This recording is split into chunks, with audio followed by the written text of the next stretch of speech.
Baik, tadi yang sempat menggantung dari ke Bang Ciko ada masalah di sini sebenarnya. Meskipun nama Ahok ada di peringkat 2 teratas, tapi PDIP masih kurang 6 kursi di DKI Jakarta untuk bisa mengajukan. Ini bagaimana kemudian dari PDIP langkahnya akan seperti apa? Akan tetap merapat ke Anies Baswedan kan kabarnya seperti itu. Nama Anies sempat muncul di DPD. Ya, sampai hari ini prioritas kami masih untuk berusaha mengerucutkan satu nama dari internal kader kami. Karena kami masih meyakini bahwa eksistensi PDI Perjuangan selama ini di Jakarta dan kepercayaan diberikan oleh masyarakat melalui pemilihan umum terutama pileg ya. Artinya itu juga kami artikan sebagai amanat dari masyarakat bahwa mereka menginginkan calon dari PDI Perjuangan. Baik itu sebagai calon gubernur ataupun sebagai calon wakil gubernur. Itu kan tergantung nanti bagaimana kerjasama politik kita dengan partai-partai politik yang lain. Dan kita tidak menutup jalur komunikasi dengan partai politik manapun tanpa terkecuali. Sampai hari ini kita terus menjalin komunikasi baik secara formal maupun informal. Tentunya senior-senior saya di DPR setiap harinya juga bertemu dengan kawan-kawannya dari partai-partai lain.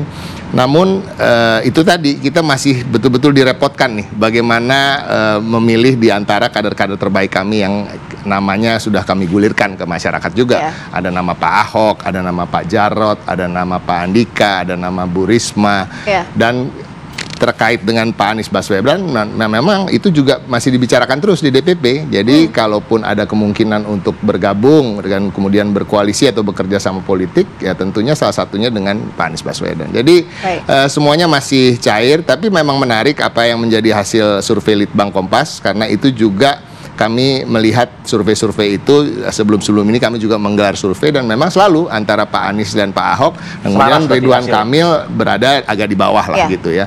Dan kita lihat Pak Ridwan Kamil juga sekarang udah mulai enggan sepertinya maju ke Jakarta, begitu juga Golkar yang selalu beberapa kali ini di acara-acara televisi mengatakan sepertinya lebih baik akan kembali ke Jawa Barat. Jadi sebenarnya kesulitan untuk menemukan formula atau calon dari internal kami itu sebenarnya sekarang juga dialami oleh Koalisi Indonesia Maju, saya rasa. Baik, saya mau ke Mas Adi. Kalau mau minjam istilah dari Mas Adi, kiamat politik nih kalau Anies dengan Ahok disandingkan, dibarengin gitu. Selain dari PKPU sendiri, sebenarnya apa sih yang dimaksud dengan kiamat politik di antara keduanya ini?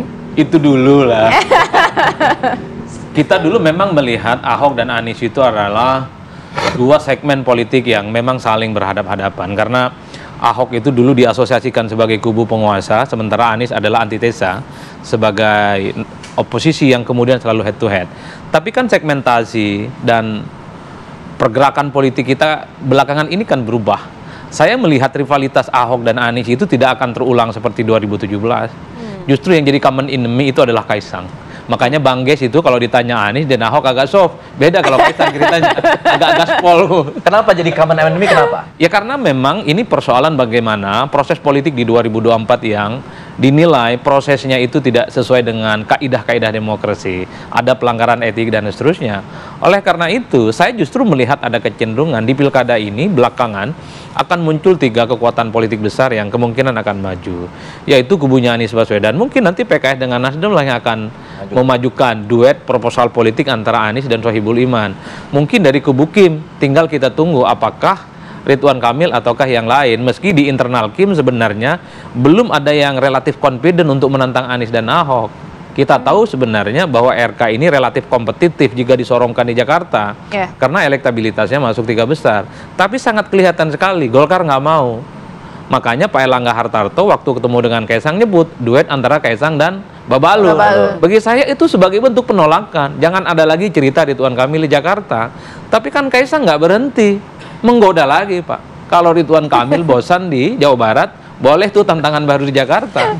Ini memang ingin kembalikan ke isu awal bahwa Kim itu sepertinya tertarik dengan RK wakilnya Kaisang. Tapi bagi saya, di berbagai kesempatan selalu mengatakan, Kim bagi saya wajib memajukan Kaisang, Mbak. Kenapa? Mewakili wajah kekuasaan, replika politiknya Pak Jokowi dan Ketua Umum PSI. Udah kampanye di mana-mana, apalagi yang ditunggu? Ini katanya barang bagus, elektabilitasnya oke, approval rating presiden di atas rata-rata, mainkan ini barang. Nah, yang ketiga, memang belakangan saya melihat PDIP sepertinya agak mulai menjaga jarak dengan Anies. Mungkin karena psikologis pemilihnya, Pak.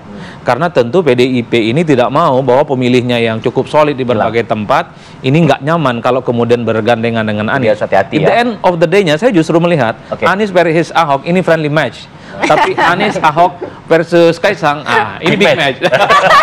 saya ingin tahu sih pendapat dari Pak Anies Baswedan seperti apa sih mengenai tanggapan Kaisang maju di pilkada akan seperti apa. Nanti saya tanya ke Bang Ges ya Bang ya. Bisa jeda. Kami kembali saat lagi.